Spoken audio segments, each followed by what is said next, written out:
Well, yes, I don't know how to start this. We have our main sewer stack coming down right here, and it's going through the floor. So I need to move this guy out of the way so I can cut a hole in the concrete and dig down below the footer so I can run the water line, and then a little above the footer for the sewer line.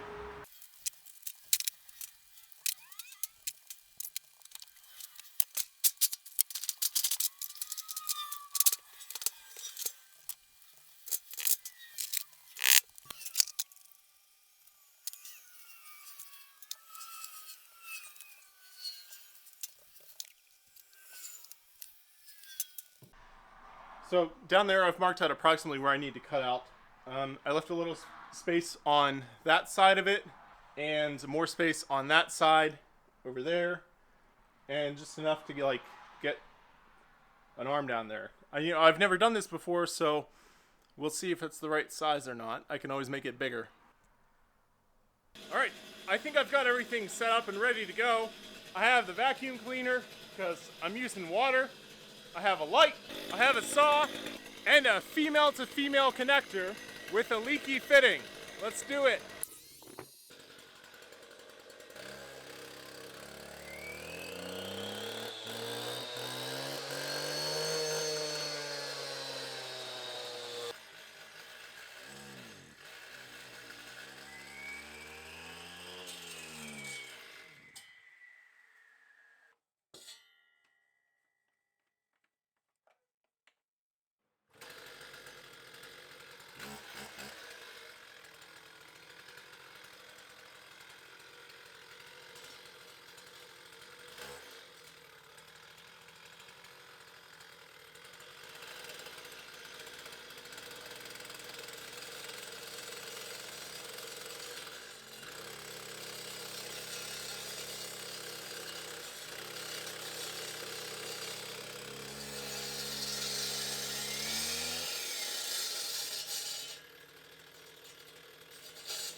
Yeah, I got that all done. My battery is low, so I only recorded one little bit of it. It's just a lot of noise and not much dust and a lot of water and cleanup. A few notes. The vacuum, I was lucky enough to remember to empty the sawdust out of it so I don't get muddy sawdust in the vacuum. I needed ventilation, so I set up the fan over there and because the saw creates a lot of smoke. Also, I was using this Moto Mix stuff. I like this for all of my saws and stuff that I use sparingly. So I know that when I go to pick it up next, it's got good mix in it. This is good for like 2 years in the equipment's tank, and then 10 years if this is unopened. But I go through like a case of this every 6 months. So, good stuff. All right, now I've got all the proper tools: sledgehammer, shovel, pry bar, and the concrete and then it's removed. Hopefully there's not any steel reinforcing and I can break this up pretty easy.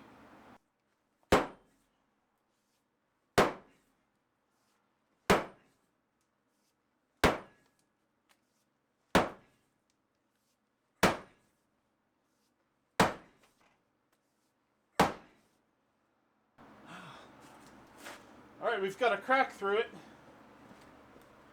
A few cracks. I see cracks there. I see a crack there and one going over here.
So it looks like there is some reinforcing mesh in there.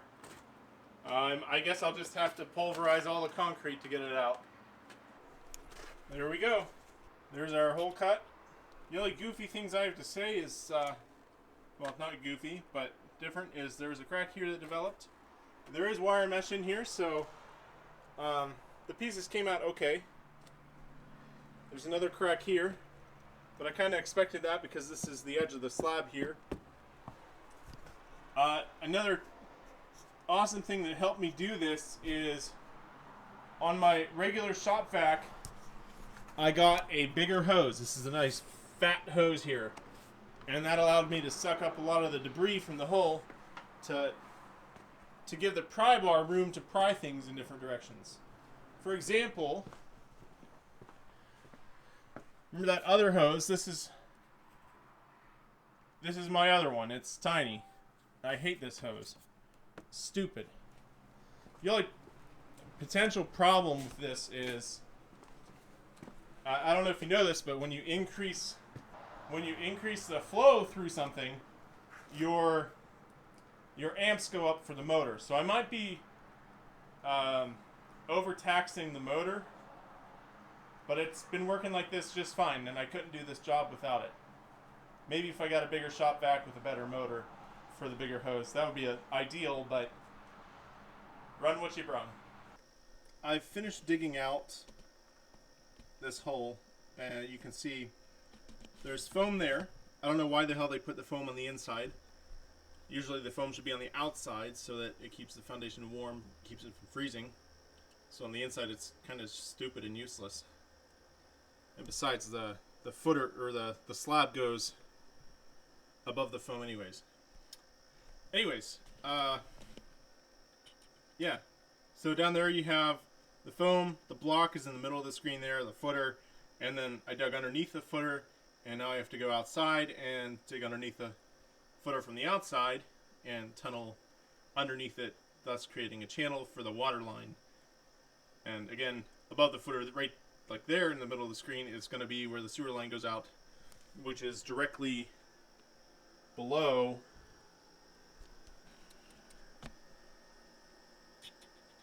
the sewer line there.